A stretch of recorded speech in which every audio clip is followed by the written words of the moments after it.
رحیم بھی اللہ کی صفت ہے، لیکن قرآن کی اسی آیت میں اللہ نے اپنے حبیب کو بھی رؤوف کہا ہے اور رحیم کہا ہے۔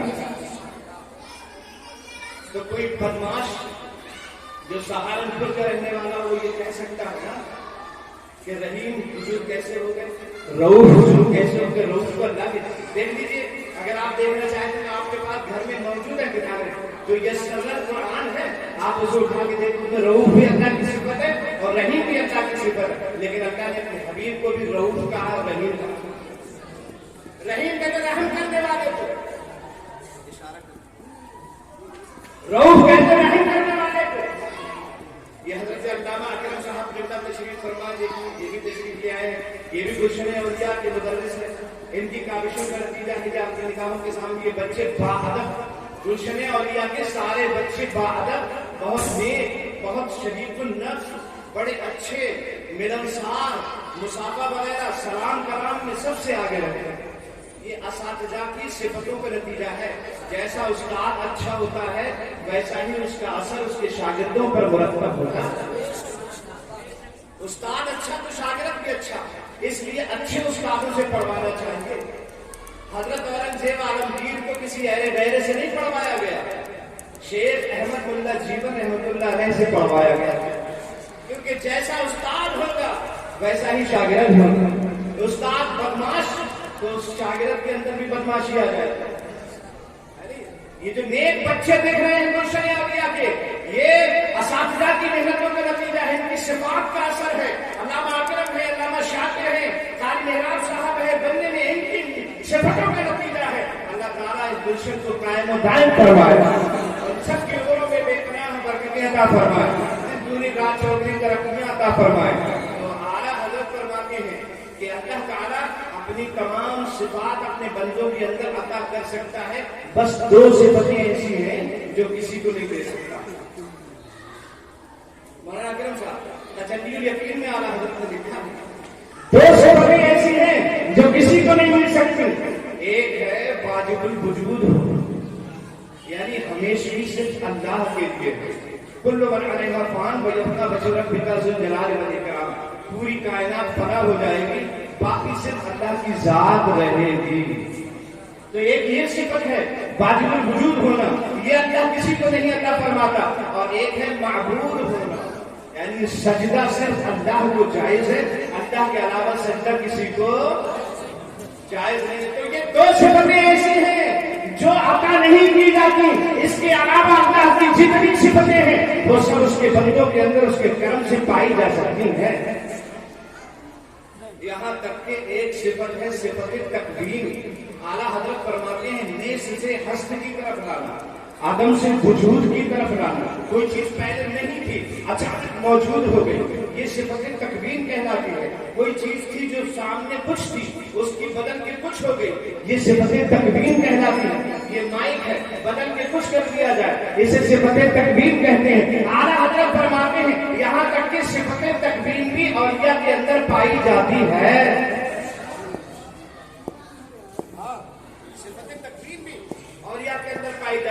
اب جب آپ نے یہ سمجھ لیا ہے تو بس اختصار کے طور پہ اتنا بھی سمجھ لو، دنیا سلمیت میں ایک نام بھی بڑا مشہور ہے، حضرت مخدوم اشرف جہانگیر سمنانی رحمۃ اللہ علیہ کا، جن کا مزار مقدس یہ چھوچا شریف میں بنا ہوا ہے، ان کا فیضان پوری دنیا میں جاری ہے، لوگ ان کے فیضان سے فیضیاب ہو رہے ہیں۔ حضرت مخدوم اشرف جہانگیر سمنانی کے ایک پیر و مرشد ہیں جن کا نام ہے حضرت علاء الحق پنڈوی۔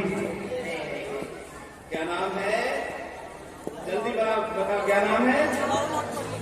علاء الحق پنڈوی رحمۃ اللہ تعالی علیہ۔ یہ مخدوم اشرف جہانگیر کے پیر و مرشد ہیں۔